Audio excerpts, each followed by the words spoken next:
Hey, guess who finally figured out what GBA bios do? That's right, me. RIP to all the Game Boy Advance LPs I did before that didn't have the GBA startup. Anyway, we're exterminating all Metroid organisms on planet Zebes.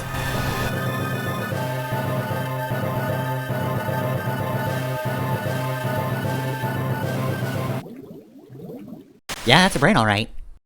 So, this is... space. Nothing! Just space. Metroid Zero Mission, for the Game Boy Advance. A remake of the original Metroid, which was on the NES. So... this one actually came out after Metroid Fusion, so like... pretty much all of the main series Metroids we were going to get for a very long time had come out before they decided to remake Metroid. But this was in direct response to Fusion being weird. They're like, hey, Fusion's an unusual game. Let's just remake Metroid 1. Just, you know, show people what Metroid games usually are. And then there were a couple more primes, and then Metroid kind of just vanished for a bit.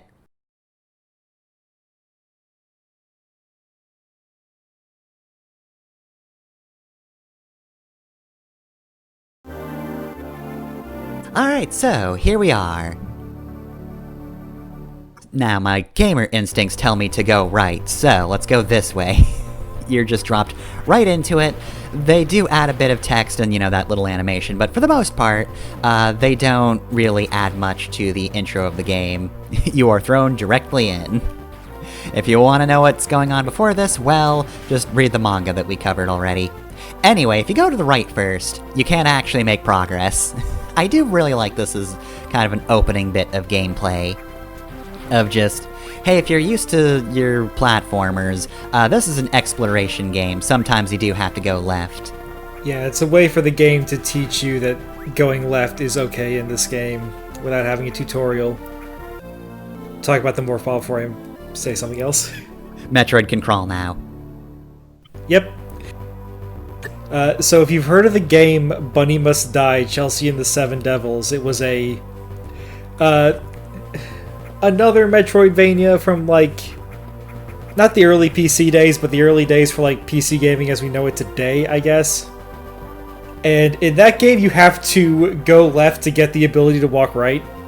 Yep, it rules. That was specifically making fun of the morph ball placement in Metroid 1. Because the guy didn't understand why they would give you a power-up that you wouldn't automatically have. Like, you'd never be without. Which tells me it's a miracle that game turned out as well as he did, because he didn't understand a very basic thing about game design. At least it also makes for a good joke. So anyway, here's an addition that some people don't like, and it's the Chozo statues, which recharge your energy, which is fine, but they also give you a general direction of where to go. So, of course, people didn't like that. It's not really a huge deal. It does show you where the next objective, quote-unquote, is, but I don't know. I feel like for the most part, a lot of this game is just about, like, even if you do have a goal on your map, you still need to figure out how to get there. And this map is kind of indistinct to me, personally. So, I don't know. I don't think it's a huge deal to say... here's just a general outline of what you need to do. Figure it out. Plus, narratively, to me, it makes sense that Zebes would be this mapped out. Mm-hmm. Yeah, the Chozo made it. the Chozo made all this stuff. They made a statue. They live here. This is their home. It sucks now, but doesn't change the fact that it was their home.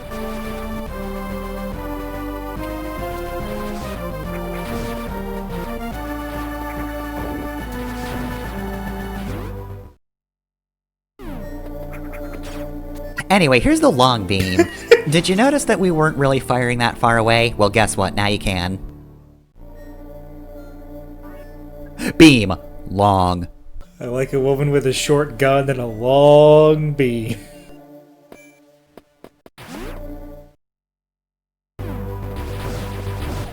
So, I will say one thing about Zero Mission is it definitely feels like they are starting us out with a very weak Samus in comparison to some of the other games.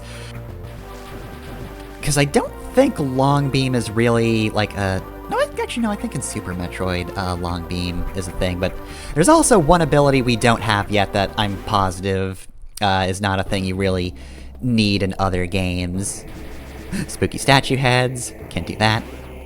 It's like on Mega Man X1, you need to unlock the dash. And then every game past that, you just have the dash. Yeah, it's kind of just a big part of the game. Though that being said, I guess the Morph Ball is an iconic Metroid ability, but you do still need to find it in most Metroid games. But it's also like a fancier ability than just you can fire farther away, and they do things with that though. Yeah, so anyway, here's our next goal. Where is it? Over there. So like I said, people don't like the game just sitting you down and forcing you to acknowledge the game guiding you just a little bit, but it really is just a little bit, though. Metroid fans are fucking wild sometimes. The things they all complain about baffle me. One of the nice things about being a fan of so many different games is I never get into that, I'm going to call it the Metroid mindset. I'm just slowly losing my goddamn mind because my favorite game series hasn't had an entry in over a decade. Mm-hmm. Yeah, you should probably call that the F-Zero mindset now. Metroid's got one, at least. It's got one, and they swear they're still working on Prime 4. They call it F-Zero because that's how many games they're making. Call it F-Zero because you see it and then you turn 0 degrees and walk towards it. And cry. Because it's all you have.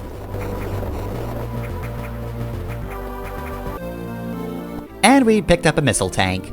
We could have always used missiles, we don't need a specific upgrade for it. We were just at 0 missiles, though.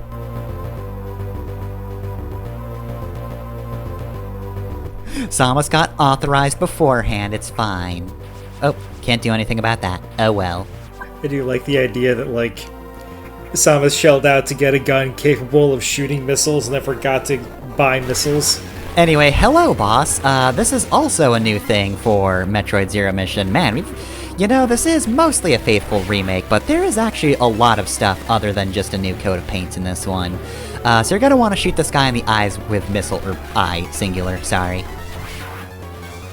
And just kind of dodge around him. And boy, that was easy. You had a good song, but you could not stand up to much of anything. Alright, so here's Charge Beam. In case you run out of missiles, now you've got this. Long Charge. Alright, so yes, Samus can charge up her gun now, which is kind of just like a missile, only not instantaneous. However, you can also use it to kind of just destroy weaker enemies instantly, if you jump while charging, because the energy is just in Samus's body, so... Suit touches somebody, they hurt.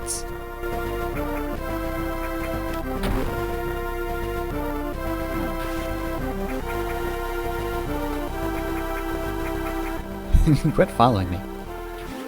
So I will mention, I did play Zero Mission, I want to say when I was in college. I didn't finish it. And just to give you an idea of how little I knew about Metroid, I thought this was a remake of Super Metroid. Despite the name Zero Mission. Mm-hmm. Apparently they had initially, planned on doing a GBA version of Super, but then they were like, nah, Metroid 1 needs it more. Which, entirely fair. Yeah, I kind of agree with them on that. I mean, look, Fusion's my favorite. I'm the big Fusion fan, but, I look at Super and I'm like, yeah, that's solid. I shake my fist at any pit of water in that game, but, still a fine game. And Metroid 1 is an NES game. It could use a new coat of paint and a few more things here and there, like giant worms. It's what everybody said about it back in the day is, this is an okay game, but it could use a giant worm with one eye. We've also got an energy tank, which adds a square, so now Samus has 99 extra HP. So, of course, I'm not gonna get hit much in this playthrough, so we won't really see it, but you do tend to get a lot of health upgrades in Metroid, and depending on how well you play, Sometimes you do need a lot, if not all of those health upgrades. Things can kill you fast if you're not careful, though. I'm playing on normal mode. You only start with 2 modes. You start with easy and normal. You have to beat the game to unlock hard mode. And that, of course, will change damage outputs. But I don't have to worry about that now, do I? We also got the map room, which will unveil a lot of the map in a given area. We are in Brinstar right now. That's just the entry area, very basic, just a big cavern. Now, if you're a Metroid fan, you might already know that the surface of Zebes does not have the same name. It's not part of Brinstar. It is instead Criteria, which did not appear in the original game, so not much use thinking about it right now. But there is use to getting the bomb. Okay, so we got Morph Ball, and now we have the ability to do... not really attacks with it. You're not going to be using this to fight things. This is pure exploration, like so. You can also use the bombs to jump, as this will demonstrate here. Now you can come back with later upgrades in order to just get this without having to do bomb jumping, but this is here to just say, hey, did you figure out that you jump a little bit if you are around the bomb? Good, you can get some extra missiles. Oh, hey, we can't open that door for some reason. Well, it's because these guys are in the way. So, if a bunch of these little bugs latch onto Samus, they'll slowly start draining her HP, but they're not really a big deal otherwise. But just keep in mind that there are tiny bugs that drain life force. That will actually be useful later. Like how you said you're not going to use the bomb to fight, and then you immediately use the bomb to fight. Bugs are beneath me. They are so tiny that you can just blow them up. No problem. And for what it's worth, I was going to say, yeah, if you're fighting things in the Morph Ball form, you're playing the game wrong. Oh, extremely wrong. But then that happened. So, like, no, there are times where you're just going to be fighting in the Morph Ball. Mm-hmm. But yeah, it really isn't fights, though. Like, I've got some bugs on me right now. It's not a big deal. There's not even enough to actually drain my HP. There's gotta be a bunch of them. And oh, hey, look, Gradius enemies.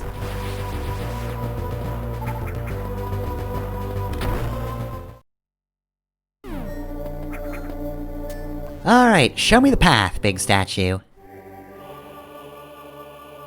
Alright, looks like we're going to Norfair. Somewhere over there, in Norfair. Then now I'll sit down. Oh, my legs are killing me. You know how long I've been doing that, Samus?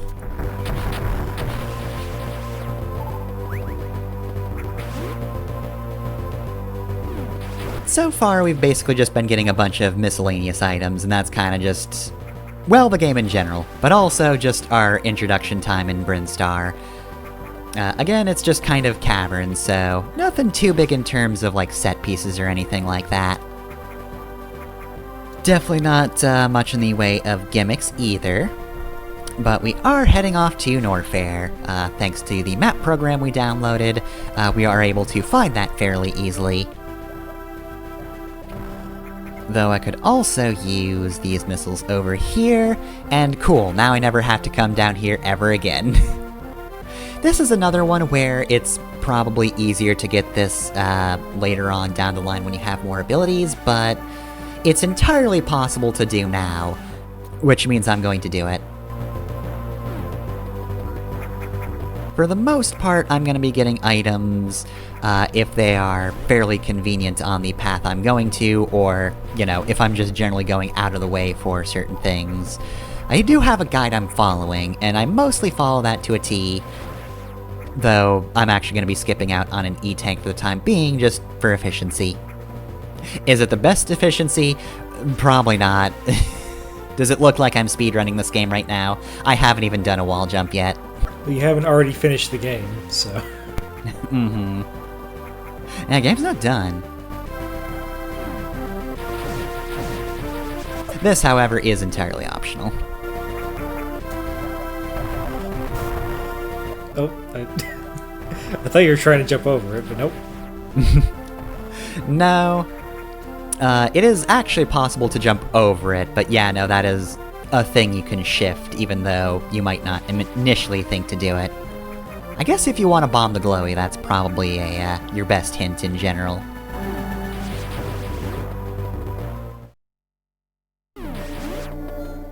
Ain't got time to save. Alright, so, oop, Mario Pipes, and here's what we came here for. One missile tank. Can't do anything about that. Alright, time to head all the way back. Samus remembered that exact missile tank being there from her childhood. It's like, I always wondered how I was supposed to do that.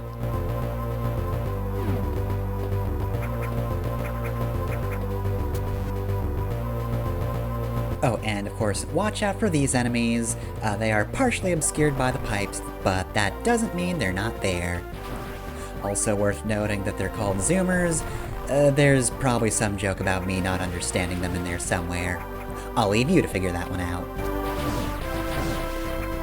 I will say, though, I do appreciate despite the fact of how basic this area is, the general settings are actually pretty varied. Like, it's big caverns, but that was a green area. That was a nice shift. Good change of pace. It's varied enough that you don't get bored without overwhelming you with new stuff. Mm-hmm.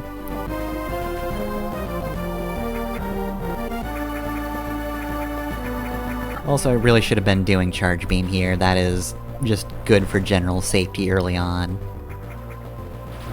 Because if these guys kind of just rise out of pits, you can just jump into them without that being an issue.